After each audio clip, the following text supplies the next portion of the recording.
Hello, Internet, and welcome to the Engadget Podcast. I'm Terrence O'Brien. Joining me this week, on the far left, Senior Editor Chris Velazco. What's poppin', Slimes? That's... I'm going to run that one into the ground. Okay, I'll just let you have that. Also joining us, Managing Editor Dana Woolman. Hello. And Reviews Editor Cherlynn Lowe. Y'all are weird. Hi. They are real weird, Can right? we also just go on the record really quick and just confirm that Dana's last name is not Wolfman? No. Just on the record. Yeah, that really happened. Wait, That was today. what happened? You missed it. Were you in the room when I got a no caller ID thing, and I picked up, and the guy's like, "Hello, Miss Wolfman," and I Miss? said, "It's Woolman," and I hung up. It was beautiful. Power move. It was a beautiful move. Wow. Can I You had to speak be to there. Dana Wolfman, please? Dana Wolfman. I like that. That's... I'm never calling her anything else. Yeah, no, that is your new name. Somebody out there, please make like a nice GIF of just Wolfman. Wolfman. I mean, here's the thing, Terrence. I've been called Wolfman my whole life. Really? You had a really awesome childhood. Yeah. Yeah, ish. It's... All right. You want to get right to it, guys? Let's Yes, do it. please. Let's start like we do every week with Flame Wars. For those who don't know, this is a short debate segment. We're going to have Cherlynn and Chris face off against each other. You're going to debate the biggest topics of the week. You'll have 20 seconds to make your opening statement. I'll allow you a brief rebuttal, and then Dana will declare a winner based on the strength of your argument purely. Sure. We will be keeping score. At some point, a winner will get a thing, and at some point, a loser will have to do something terrible. There will be leaderboards at, hopefully next week, we'll have that up and running. So this is going to be like a whole thing. Yeah, I'm in it to win it unless the loser gets to eat like Shake Shack nonstop at CES, in which case I want to lose forever. Yeah, I mean, you can do that even if you don't lose, Also, honestly. you're already a loser forever, so. Oh. Yeah. Oh. But I've got my Shake Shack, so you know what? I'm sort of okay. Or In-N-Out. Losers. Whatever that West Coast burger chain that people won't shut up about is. I think that's In-N-Out. Man, whatever. Yeah, it's just Wendy's with a different name as Yep. far as I can tell. That, nope. Nope. All right, we are getting way off topic, but that's a debate for another time. We can somebody start like a side debate in the comments or And something. we'll join figure in. it out. Yep, we'll All join in. So I want to start. Let's go with Intel. So IDF was this week. Is it still going on, Dana? This will be airing on Friday. If it is, it's currently on its Thursday. last day. Okay. We're really tuned in, apparently, to the industry and its goings-ons. The news flow is certainly slowed. Yes. So now we're in a position to talk about the week that was. Yeah. Intel news. So one of the big announcements, and I'm sorry, Siri is annoying. Sorry. this is that Second happened on time now. on episode 0 as well. She's didn't very it? sassy. She wants to be a part of this conversation. She's very sensitive. Yes. Anyway. One of the big things that Intel announced this week was Project Alloy. It's an all-in-one VR headset. So this doesn't need to be connected to a computer. You don't have to plug a phone into it or anything like that. It's just a self-contained unit. I guess one of my questions is, and this is start with you, Cherlynn, is this going to be powerful enough and capable enough to actually do VR any justice? And your 20 seconds will start now. First of all, we don't know the full specs yet. We don't know what kind of processors in Project Alloy, so I can't make any estimates there. But for the mobile and the whole standalone VR headset space, this is a big step forward, because for VR to be truly immersive, the wearer needs to feel like they can move around without being limited to and being tied to their computer or having to stay in a room with all those cameras. This is great. You are out of time. Oh, you bitch. That's cold. Kind of went a little further. I'm sorry. You still hire me, so. Yeah, it's all right. Okay. I'm used to it. All right. So you, Chris, you're not super interested. You don't think this is a great idea? Not sold. Okay. So your 20 seconds starts now. All right. Intel's necks are getting pretty powerful. Wow. Terrence, you Click really on the suck buzzer today. there, my friend. Shall I start again? You shall start again. That my thumb slipped. I'm sorry, guys. Sure, your thumbs. Intel's necks are getting pretty powerful. I don't doubt that they'll have the horsepower. I'm just concerned they'll not get the experience right. You've got to have a battery on this thing. You've got to have, how comfortable could this possibly be for long periods of time? Also, is it upgradable? Like, you're going to have to buy a new one of these things every couple years? Like, unless Intel can answer these questions, this is a curiosity, but I don't see it as being a whole lot more than that. All right, and you came in under your 20-second mark, so that's pretty good. But I already got buzzed, so. Yeah, did. well, You already got. I got that out of my system real early. So Nate, I guess you do make a good point, which is, there's a lot of hardware that you have to pack into this thing that's on your head. Cherlynn, do you see any issue with having to wear a battery, a full computer, and a display, and all these sensors to track hand motion? I believe that this is an early stage device, and it'll in the future, like smartphones have evolved over the years to become thinner and lighter. This Project Alloy headset will get smaller components that are lighter and feel more comfortable around the head. So I think as a preview, this is exciting. And Chris, I mean, would you accept, at least in theory, that for VR to really reach its full potential, it does need to be a standalone device, or do you think at the end of the day it still needs to be tethered to something? I think it does need to be tethered. I think you get much more horsepower out of it. And here's the thing that Cherlynn kind of glosses over: cords are long. Okay, sure, you can be in a room and be tethered to a computer. Doesn't mean you have to be within 4 feet of a computer, right? Yes, but to feel like you're still tied to something with a line, with a cable, and also processing power just kind of depends on the cable's latency too, right? If you're using a wire that's super slow or it's frayed at the ends or something, you're gonna lose that connection. But these companies have standards, right? Of course. They'll be okay, use this cable. And if you don't, you're gonna have a terrible experience. Well, and then just don't be an idiot about it, right? Instead of using a cable that has to meet a standard, why not make the whole thing meet the standard? I think we're getting real hypothetical at this point and real out there. Dana, I think it's time for you to declare a winner in this one. Point Cherlynn. This is exciting as a preview, and Cherlynn is correct that no one has to put a first-generation computer on their head if they don't want to. There you go. might not even want to do that. That might not be Exactly. advisable. And Who are you people? This is what we do. Is when we strap first-generation computers to our faces. Yeah, I don't know about so you other guys. people don't have to. Yeah. But then we hate on it too. I certainly walked around with a PCAT strapped to the side of my head in the 80s. It was great. You sure it wasn't just your hair? A what? Just don't worry about it. What, Terrence? It's okay. right. I'm an old. We've established this on past episodes. If I refer to a IBM PC Junior, would you know what that is? I have heard of it. Okay. All right. Let's just move on. You're making me feel bad about myself. Thanks, Dana. All right. I think they're gonna. That was yeah, they're. that was teaming up on you. concerning. Yeah, I think I don't know there might how be I some feel about collusion that. going. All right, on. let's Dana move on. smiling. Yeah. Dana smiling, by the way, infinitely preferable to Dana sneezing. That's not true. I prefer sneezing. Anyway. Good.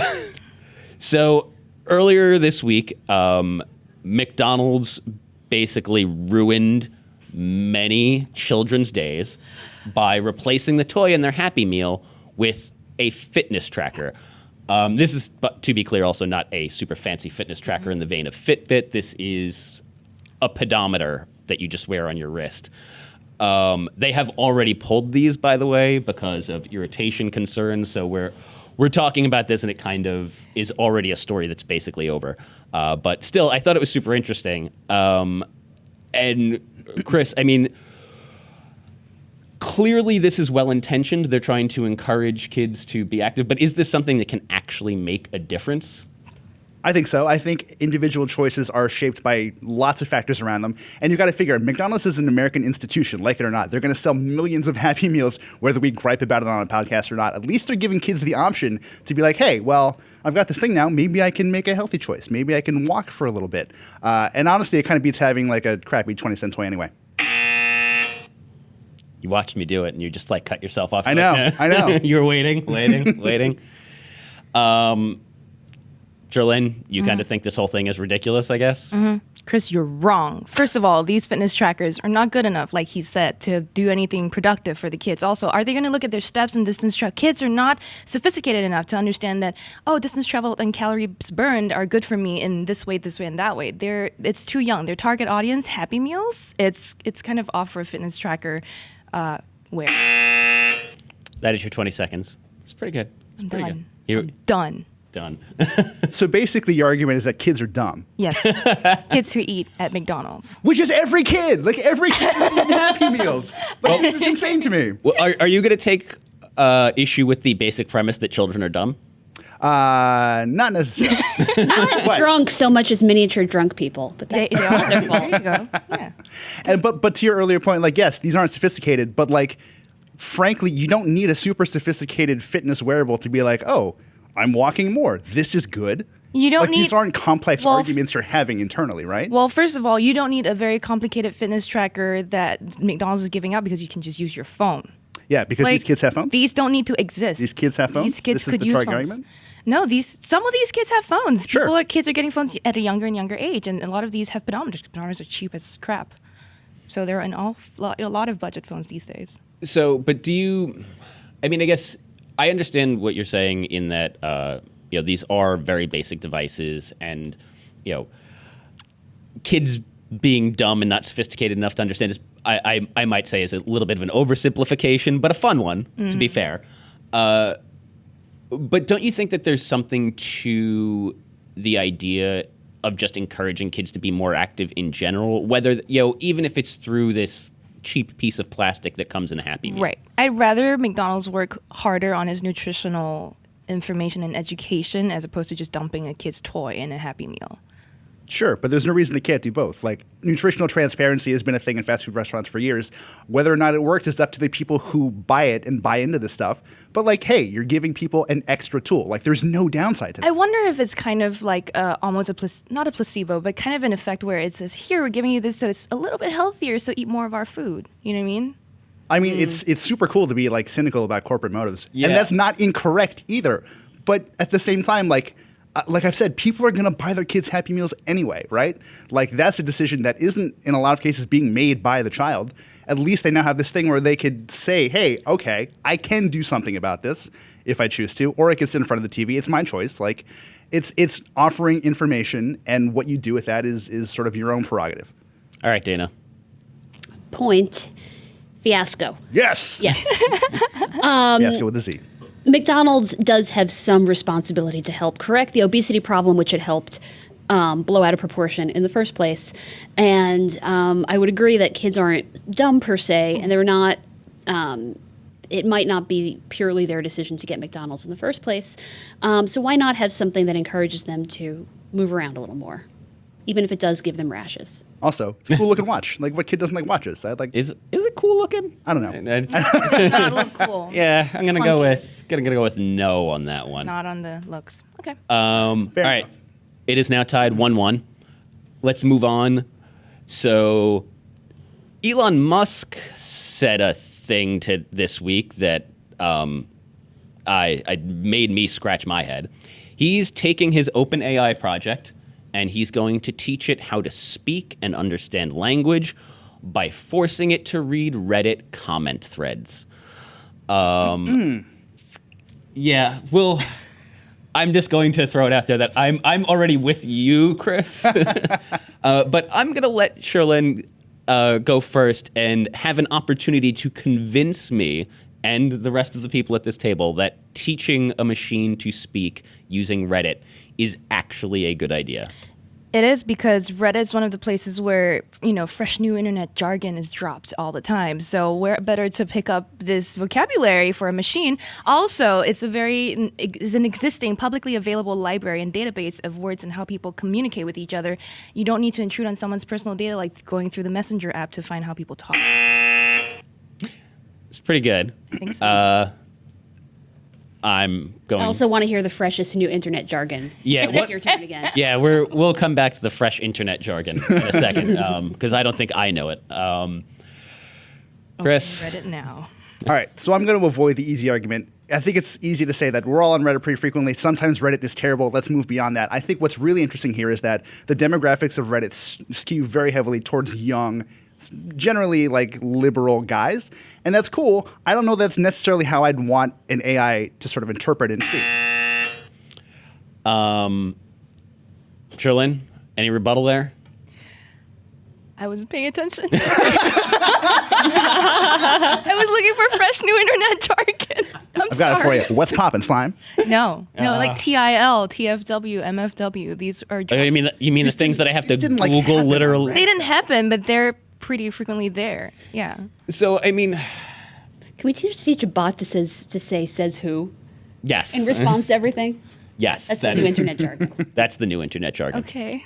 I'm very Says old, who? too. Yeah, we're like Cherlynn and I feel super old right now. Yeah, we are. Like, what Says who? Sure. Us. Says who? WhatsApp. That's you guys, right? Wow. Yeah, I think you're right, Chris, in that it's too easy to make that argument that like Reddit is a cesspool filled Right. with horrible people. And like, which- let's give it to the OpenAI team. Like they're not going to actively feed this thing like racist stuff, right? Like they'll filter out the worst of it, presumably. well, here's the thing: is I don't know that that's true. I don't think any of us know that that's true. I'm really just giving them the benefit of the doubt because if they don't, So, well, here's what I'm going to say, and I'm want to hear what you have. Your response to this, Cherlynn. Like, I honestly don't think they're going to filter it. I don't think there's any way they can, on the scale they plan to do this, appropriately filter out potentially offensive content. So, isn't there like a real danger here that basically you're just getting an even more complex Tay Yeah. at the end of the day? I mean, I'm hoping that they teach it to learn not just using Reddit, but also other sources of information. Because Reddit is kind of like we have touched on a deep, dark, wonderful world. But but I believe that they need to not filter out anything. They need to let it learn every possible thing and then assign meaning to it afterwards. So, for example, if it stumbled on a thread where people were being racist, it needs to absorb all of that and then understand how people are reacting to racist comments and then learn to avoid that. I'm just way too sophisticated for this. Is there room for me to ask a question? Sure. What about on Reddit, guys? All of the specialized Reddits for people who have very intense particular interests and a lot of time to spend on the internet. These people aren't necessarily saying racist things. They might be delving into really in-depth into nerdy topics. What about those people? Is there anything to learn from all the varied discussions they're having? I think there's a lot to sort of dig into as far as sort of conversational tone and syntax and structure, and I think that is crucial. I think that's what the OpenAI team is really, really going for here. I think on the flip side, it is sort of easy to sort of look at that as all valid stuff when a lot of it just isn't. Like they're trying to teach this thing how to interpret and sort of speak and sort of inform its approach to language, which is great, but doesn't always lend itself well to just sort of listening to everybody. Like, I don't know. I think it's maybe fair to say that some people are worth listening to more than others as far as how you want to educate this thing. I mean, You're talking about just kind of avoiding that idea of like that false equivalency thing, basically. Right. Like, yeah. Like not all things are created equal. Not all viewpoints are equally valid. Some of them are just batshit stupid. So let's maybe not feed those to an AI. But where else would you suggest this system learn how to communicate, learn how people are communicating? I'm not saying don't use Reddit. I'm just saying be smart about it. Like filter out shitty subreddits. Like don't. Our Kappa should be out. Should we What? be using written exchanges at all that aren't necessarily in, what's the word I'm looking for, immediate real time? So should we instead be using live real time Chats. conversations between humans? If you wanted to get real nasty real fast, I would say yes. Well, I think we're getting a little bit off topic, but I think to Dana's point, there is some truth that there's only so much about naturalistic interaction that OpenAI is going to be able to learn from Reddit. These are not real-time conversations. These people are not reacting to each other I can't find the word that I'm looking for, but it's often Delayed. delayed. It's like a thoughtful. turn-based game. Yeah, I'll you sit wait there and you think about what half you're an gonna hour say. to think about how I'm yeah, going but to is that insult you. is before that I put not it on the better page. to sort of have inputs that are based off of like thought as opposed to just like gut instinct reactions? Well, I mean, I think in some ways yes, but I also think it's less natural. So I think you're not going to build a chatbot or a virtual assistant that's going to respond to you in a natural, believable, almost human way simply by studying comment threads. Like it's a very different form of interaction. I mean, there are some comment threads that are faster than others. Such as like in an AMA, they tend to respond a little faster. Yeah. Reddit supports that system as well. But I see what you're saying, and like I said, it can't be the only source of where the AI is learning. Reddit can't be the only place. All right. Before we go any deeper down that AI hole, Dana. Point, Fiasco, and also Terrance. I don't think I can get a point. Does that mean I get double points? No. Damn it. So internet speak is like a second language for people who already speak human. I think if you're a robot who's learning human speak as a first language, none of that internet speak, none of the way we speak in comments is not going to end up in its proper context, the way it would if human language were your first language. I don't know if it's exactly what you said. I think it builds on a lot of what you said. Dana just said it better. Yeah. That's fine. That's why she's my boss. All right, last topic of the week. Google Duo. So I'm sorry. She's like, nope. yeah. No, I mean, so for those who don't know, was it May? I think Was I.O.? I.O., yes. Back in May. Back in May, Google announced Allo and Duo, Hello. 2 new communications apps to kind of sort of replace Hangouts. Allo is not launched yet, No, it is not. but Duo launched earlier this week. I forget, Tuesday, Monday, doesn't matter. Yeah. And that's the video chat portion of the equation. It's super simple. I guess it's supposed to be their competitor to Skype or whatever. Or, FaceTime. Yeah, FaceTime. I guess that's a better equivalency. V, I know you think that Google is finally kind of on the right track here. I do. Is it perfect? No. It's very simple. I think that's by design. It has a clear sense of purpose, as Nate pointed out in the story. I think what's really important to take away here is that the core, the foundation of Duo works really well. It's a really simple to use video chat service that works even on low-end devices, so everyone can use it. Like, if the foundation's fine, they can make it pretty and fun later. It works. You really got a kick out of It it. did. You suck. Bring it. Cherlynn? Google doesn't need yet another communication app or service because they already have Hangouts, which may or may not be replaced by Allo and Duo, but I don't need 2 apps replacing one. Why can't they embed the video feature into Hangouts and call it a day? Also, the knock-knock feature, I know it can be turned off, but having it turned on is very annoying because you don't want all the unsolicited dick pics you're going to get with that preview video. I'm going mad with power. You already are, actually. So. It's true. So can you, before I give Chris a chance to offer his rebuttal, can you explain to people what the knock-knock feature is real quick? The knock-knock feature is when someone's calling you on your lock screen, you can see a preview of their video feed. So you see what their camera is showing before you even accept the call, which I find to be kind of rude and kind of an invasion of privacy because I get a lot of calls on FaceTime from random strangers out of nowhere.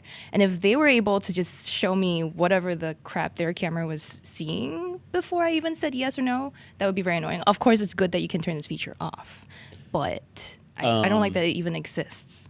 Okay, so I have a quick question that's going to derail us slightly. Jesus. You get random calls from strangers on FaceTime? Yeah, I do. Dana, has this ever happened to you? No. It's really weird. I don't know. I used to get that all the time, and it'd be like a really long string of numbers. So they probably are in China or some European country, and it will show my front cam. It'll show what my front camera sees because it's initiating a FaceTime I just call. get traditional voice calls from strangers calling me Wolfman. There you go. I guess. Dick pics, Yeah. knock knocks. I don't have Yeah. dick pics. Thank God, I don't have those yet. Jesus, don't send me any. You really just asked for a world of trouble. Anyway. We should edit that. I mean, I'm sorry that happens to you on FaceTime because that's effing ridiculous. That's hot trash. I mean, as far as I know, Duo sort of limits itself to your circle of contacts. So unless you have just really terrible friends, which we all kind or of do. former Tinder contacts. So at that point, they should probably not be in your contacts anymore. I'm But lazy. beyond that, I think it's easy to say, sure, this is one of many. And do we need all of these separate apps that kind of aspire to do the same thing? But I mean, it's Google. They killed products. They killed Wave. They killed Buzz. They killed all these things. It's not only not, basically, I'm trying to talk a little too much for not a whole lot, but they're going to kill a bunch of stuff. They're going to consolidate. It's a natural course of action. I firmly believe it's going to happen. It's not going to be as cluttered an ecosystem as we have now within a year or two, guaranteed. Right, but then they shouldn't have pushed it out as a new app. They should have pushed it out as a new feature as part of Hangouts. Is Hangouts savable? Savable? Yeah. I mean, okay, so neither of you have said this yet. Hangouts is kind of shitty. I know, I've moved away from Hangouts to So- Slack. What's your beef with Hangouts? Yeah, am I the only person who like it, use it. Like I use it. I use it for like certain people who won't use anything else, but I like don't actively dislike the process. I don't love it on either mobile or desktop. I especially dislike it on desktop. Really? Yeah. I hate it on mobile. Like the one thing that gets me is that like this is a Google service. You should be able to search your like chat history on your phone.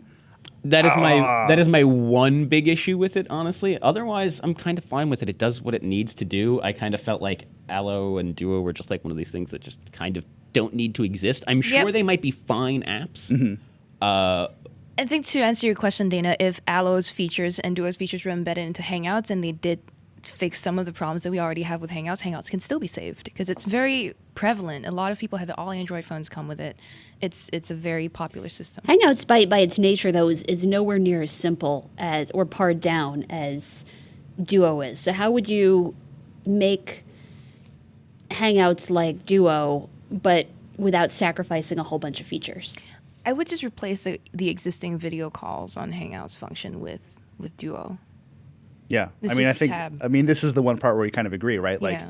I think in a lot of ways it's easier to look at Allo and Duo as sort of like test balloons. Like, Yeah. sure, these could find their way into like core Google services eventually. Now they just want to see how people like them, right? Yeah. And you could fold that into Hangouts, but there's a ton of architecture there already that you'd have to re-engineer to kind of get things working as simply as Duo within video calls for Hangouts. Like, that's just a ton of work. They can do it. They just need to know if people are going to use it, if it's good, you know?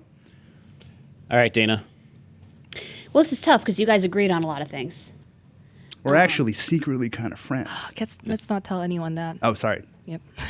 You guys hate each We other. hate each other. That's the official statement. Visceral, Yeah. just uncontrollable hatred. We've been fighting on Twitter the whole time we've been talking. Actually. I don't know if you knew that. Yep. Oh, this is tough. Don't eeny miny mo this. Fiasco again. I'm sorry, Cherlynn. I appreciate the point you made that the app was designed to work on a variety of devices, low-end ones, including with poor connections. That is a useful base to start with, even if this does, as you say, end up in the Hangouts app later on. Although it doesn't sound like Hangouts in the future will be meant for consumers like us so much.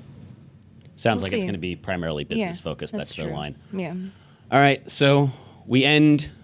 Chris wins okay. this round 3 I'll to have 1. all the Shake Shack. I will eat all the Shake Shack that you won't get to eat. Don't worry, there will be I- plenty of I guess time I'll- to I catch guess I'll up just go buy and crush him. It's okay. I'll beat in future Devendra. It's fine. installments. It's fine. I'll beat Devendra. It's okay. Or Nate. Or all of them. Just Or all of them. physically beat them. Physically. I mean, beat I'm them to a also pulp. fine with us just being like tied for first place. You can also do that, I guess. Oh wait, no, we're not friends. Oh, I hate you Hate. and everything you stand for. Your face loses. I don't like your hair. My hair is beautiful. That's not true. Your hair looks good today. I know.